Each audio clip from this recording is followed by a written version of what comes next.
Mi pareja sollozaba por nuestro hijo enfermo, y yo intentaba consolarlo pensando en otro. Mi nombre es Laura y no soy la persona que todos creen que soy. Me encantaría poder decir que alguna vez lo fui, pero ni siquiera estoy segura de eso. Crecí en un hogar lleno de silencios incómodos y palabras no pronunciadas. Mis padres nunca discutían frente a nosotras, pero su forma de evitar mirarse, de comunicarse con frases vacías y largas ausencias, me enseñó más sobre el amor fracturado que cualquier escena de celos o drama. Soy la mayor de 4 hermanas y siempre llevé la etiqueta de la responsable, la tranquila, la que nunca causaba problemas. Sin embargo, lo que nadie notaba era que yo también deseaba estallar, gritar y escapar de esa vida que debía parecer perfecta.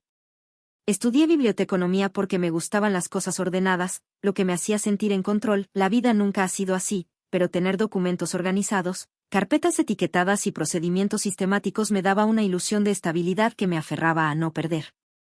Tenía 26 años cuando conseguí empleo en una institución pública encargada del archivo histórico de patrimonio cultural.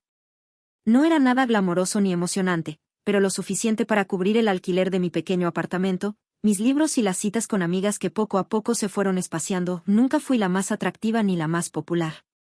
Siempre fui la que usaba suéteres sobrios, la que prestaba atención a las fechas límite, la que sabía preparar un té para una compañera que lloraba en la oficina. Y aún así, tenía mis propios vacíos. No muchos lo sabían, pero desde que cumplí 20 años, empecé a experimentar un sentimiento de vacío al despertarme.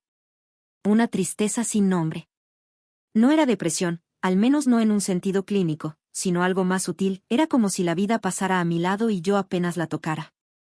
No buscaba grandes emociones, ni aventuras, ni enredos en pasillos oscuros. Solo quería sentirme amada con certeza. Deseaba que alguien me mirara y dijera, aquí estás tú. Te veo. Y por un tiempo creí haber encontrado eso. Me convencí de que la rutina, el orden y la estabilidad eran más importantes que la pasión o el deseo. Y me esforcé tanto por mantener ese ideal que no vi lo que realmente necesitaba. Hasta que apareció él. Conocí a Santiago de una manera tan fortuita que ni siquiera debería haber ocurrido. Fue en un congreso de biblioteconomía, donde se reúnen funcionarios de distintas instituciones para hablar de bases de datos, fondos documentales y prácticas de conservación. Él no trabajaba en mi misma oficina, ni siquiera en mi área. Era coordinador de procesos técnicos en una sede regional del sur del país, y por azares del azar le tocó sentarse a mi lado en una mesa de trabajo. Yo tenía 27 años. Él, 35, alto, de esos que siempre caminan como si supieran a dónde van.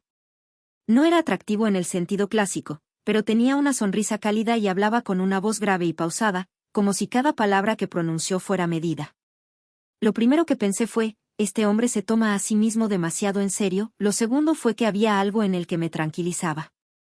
Recuerdo que durante un receso, me ofreció café sin azúcar y eso ya me cayó bien.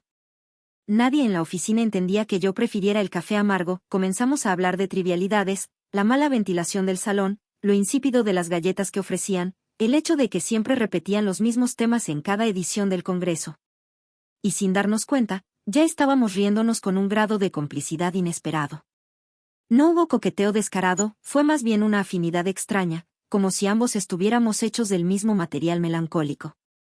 Santiago me hablaba con respeto, sin prisas, y con una cortesía que no parecía fingida. Me dijo que vivía solo desde hacía años, que no tenía hijos y que su mayor orgullo era una biblioteca personal de más de 1000 libros. No era carismático, ni encantador, ni apasionado. Pero tenía una especie de paz que me atrajo, tal vez porque yo no la tenía. Después del congreso, intercambiamos correos. No eran mensajes de amor ni palabras románticas. Eran más bien pequeñas crónicas de nuestras jornadas. Hoy llegó un nuevo lote de documentos judiciales de los años 40. ¿Has leído a Cortázar? Encontré un café en mi ciudad que sirve capuchinos con canela. ¿Te animarías a probarlo? Sin darme cuenta, comencé a esperar sus mensajes, a su voz serena en las llamadas telefónicas. A su forma de no pedirme nada y aún así hacerme sentir importante. Fue durante una visita que él realizó a Lima por trabajo que nos vimos por primera vez fuera del entorno laboral. Me invitó a caminar por el centro histórico. Caminamos horas, entre librerías, vitrinas polvorientas y cafés escondidos. Me habló de su padre fallecido, de su hermana con la que casi no se comunicaba, de su miedo a envejecer solo. Me habló con sinceridad y sin adornos, y eso me conmovió. No me enamoré de inmediato, no fue una historia de fuegos artificiales. Pero había algo en su forma de mirarme, de darme espacio sin soltarme, que me hizo pensar que tal vez él era el lugar al que yo pertenecía. A veces me parecía simple, predecible incluso, pero en una vida que había sido tan incierta para mí, eso tenía un valor enorme. Y así comenzó todo. Con un café sin azúcar y una caminata por una ciudad antigua, con una promesa tácita de cuidarnos. Con la idea ingenua pero poderosa de que estábamos hechos el uno para el otro. O al menos, eso pensé entonces, la propuesta de Santiago fue tan sobria como él. Una noche cualquiera, después de cenar en un restaurante local donde íbamos casi siempre, mientras caminábamos de regreso a mi departamento, me tomó de la mano, se detuvo frente a una pequeña florería cerrada y me dijo, Marina, no me veo creciendo con nadie más que contigo. ¿Te casarías conmigo? No supe qué responder en ese instante. No porque dudara de él, sino porque no me imaginaba como esposa. El matrimonio era algo que veía en otros, pero que en mí siempre me parecía como un traje prestado, aún así, acepté. No por impulso, sino por esa certeza callada de que Santiago era un hombre con quien podía construir algo sólido, aunque no supiera bien qué. Nuestra boda fue nuestra, no fue un espectáculo para nadie más. Solo queríamos algo íntimo. La organizamos entre los dos, con un presupuesto modesto y sin pretensiones de glamour. Santiago insistió en que fuera en una vieja casona colonial convertida en jardín de eventos. Yo elegí un vestido sencillo, sin cola ni brillos, en color marfil. Él usó un traje gris claro que le quedaba un poco holgado, pero que lo hacía ver más tierno que nunca. Invitamos a apenas 60 personas. Su madre, una mujer de pocas palabras pero mirada cálida, su hermana, que llegó con una pareja nueva que nadie conocía. De mi lado, mis padres, incómodos como siempre, mis hermanas y un par de amigas del trabajo. Recuerdo detalles dispersos, los manteles de lino con bordado artesanal que elegimos con tanto cuidado, el cuarteto de cuerdas que contratamos para la ceremonia. El brindis torpe que hizo mi padre diciendo que ojalá esta sí fuera la buena. Bailamos despacio bajo un cielo de faroles de papel. Yo lo miraba y pensaba que ese hombre, tan callado, tan metódico, tan alejado de los moldes de las historias de amor que leía de joven, era ahora mi esposo. Y aunque no sentía mariposas, sí sentía calma. Santiago era como un río sereno, no emocionaba, pero tampoco ahogaba. Después de la luna de miel, una semana en Cuernavaca, entre ruinas prehispánicas y atardeceres calurosos, nos instalamos en nuestra casa. Una casa que elegimos juntos, era una propiedad de 2 pisos en una colonia tranquila, con un pequeño jardín trasero y una cocina luminosa. No era nueva, pero estaba bien cuidada. Las paredes aún olían a pintura fresca y las ventanas tenían una melancolía que me encantaba. Poco a poco la fuimos llenando, libros, plantas, una cafetera eléctrica que parecía más complicada que una computadora, muebles reciclados de la casa de su madre. Dormíamos juntos pero sin enredos. Veíamos series los viernes por la noche, comprábamos pan artesanal los domingos. Y aunque no había una pasión desenfrenada, había ternura. Una forma de cuidado silenciosa que me hacía sentir segura. Por fuera, lo teníamos todo. Una casa bonita. 2 trabajos estables, salud. Rutinas. Planes a futuro. Lo que nadie sabía, ni siquiera yo del todo, era que algo dentro de mí seguía latiendo de forma disonante. Como una nota mal tocada que no suena lo suficientemente fuerte como para arruinar la melodía, pero que tampoco puedes ignorar si prestas atención. No fue planeado, y tampoco fue un accidente descuidado. Más bien fue una de esas decisiones que se toman sin demasiada reflexión, como cuando se cruza una calle sin mirar bien porque la costumbre te hace confiar en que no viene ningún coche. Una noche de marzo, después de un par de copas de vino y una conversación somera sobre el futuro, Santiago dijo, tal vez deberíamos pensar en tener un hijo. Y yo, que nunca había fantaseado con la maternidad, respondí, ¿de verdad lo deseas? Y sí, dijo él, sin dudar. Y creo que tú también. Nos llevó 3 meses. 3 ciclos menstruales, 3 tests de ovulación, 3 semanas de ilusión contenida. La mañana en que vi las 2 rayas en la prueba de embarazo, sentí más miedo que alegría. No porque dudara de Santiago como padre, sabía que sería responsable, tierno y presente, sino porque no sabía si yo estaba hecha para eso. Para ser madre, pero con el tiempo, el miedo fue cediendo. O, al menos, aprendí a ocultarlo mejor. Me convertí en una de esas embarazadas organizadas, asistí a cada consulta. Llevé un cuaderno con todos los síntomas, las fechas, los nombres posibles. Santiago era el tipo de esposo que ponía su mano sobre mi vientre cada noche, que hablaba con el bebé como si ya lo conociera, que hacía listas de reproducción con música clásica para estimular su cerebro. Cuando supimos que era niño, Santiago se emocionó hasta las lágrimas. Le puso Mateo desde el primer día, en honor a su abuelo materno. Yo no estaba convencida, pero acepté. Me pareció un nombre fuerte, digno. Y en parte, me emocionaba la idea de verlo reflejado en esa nueva vida que estaba creciendo dentro de mí. Los últimos meses del embarazo fueron duros: el calor, la incomodidad, los cambios hormonales, las noches en vela. Pero también fueron dulces. Me encantaba cuando Santiago le leía cuentos a mi barriga, cuando me masajeaba los pies sin que yo se lo pidiera. Cuando hablaba de enseñar a Mateo a montar bicicleta, a leer, a armar legos. El parto fue por cesárea, no fue una experiencia mágica ni poética. Fue un quirófano frío, médicos con mascarillas, luces cegadoras y un miedo que me apretaba el pecho.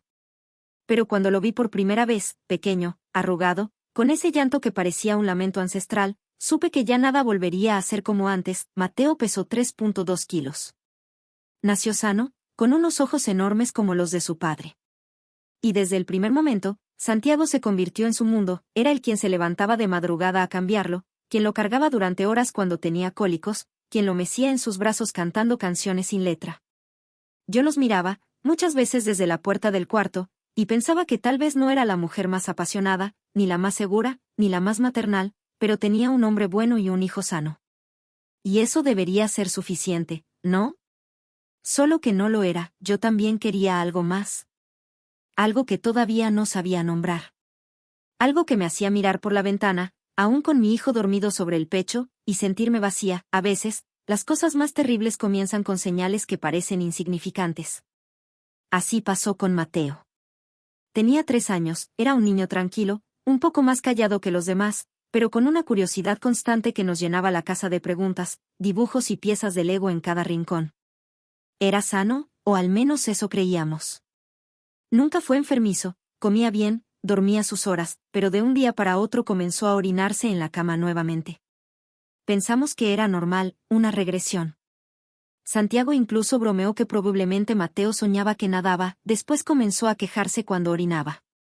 Decía que le dolía allí abajo.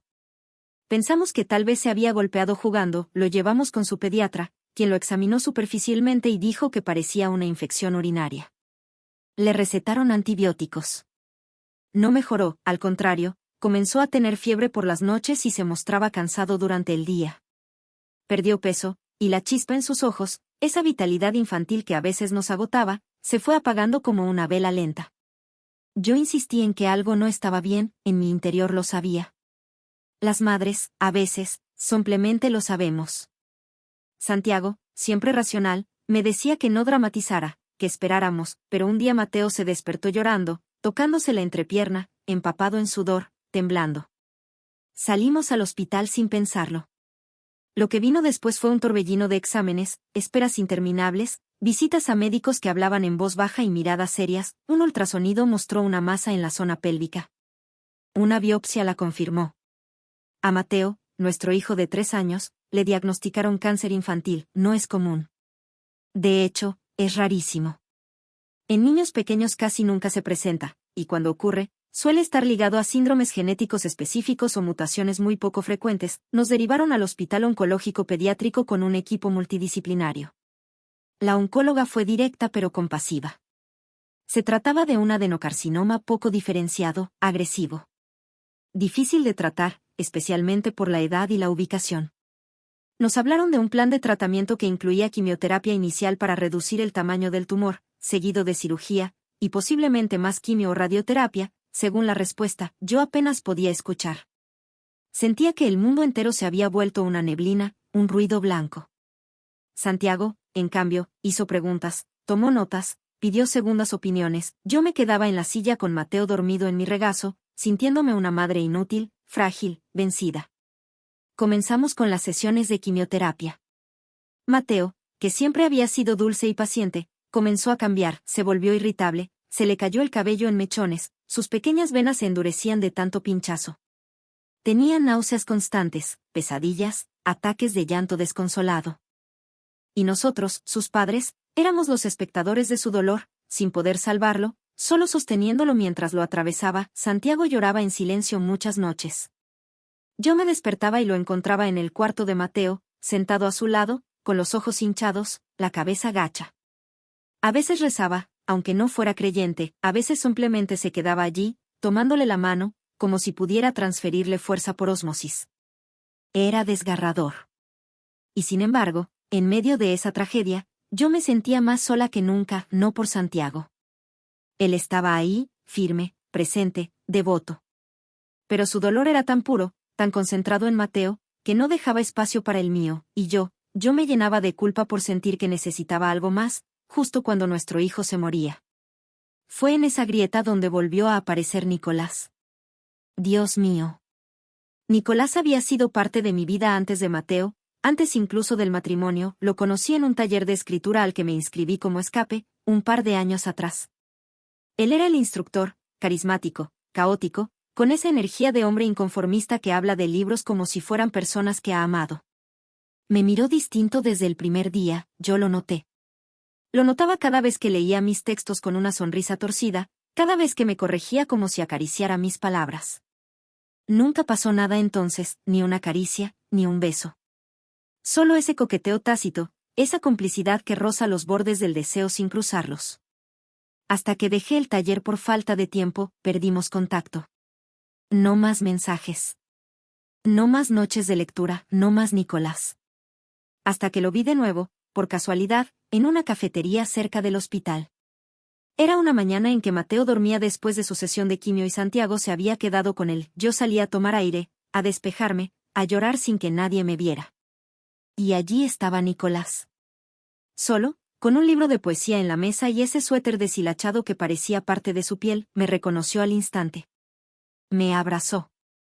Me preguntó cómo estaba, y sin saber por qué, sin saber cómo, empecé a hablar. Le conté del cáncer de Mateo, de las noches sin dormir, del dolor, del miedo, de mi culpa. Le conté más de lo que había compartido incluso con Santiago, porque con Nicolás no tenía que ser fuerte. No tenía que fingir. Nos vimos de nuevo días después, y luego otra vez. Y otra. Siempre en cafeterías, en parques, en rincones sin nombre, nunca en mi casa. Nunca en la suya. Solo en espacios que no eran de nadie, donde podíamos ser solo dos almas rotas buscando calor. No fue un desliz sexual. Al menos no al principio. Fue emocional, fue esa conexión de miradas que se entienden sin hablar. De manos que se rozan por accidente y se quedan un segundo más. Fue una traición lenta, pero consciente, una traición que me aliviaba más de lo que me atormentaba.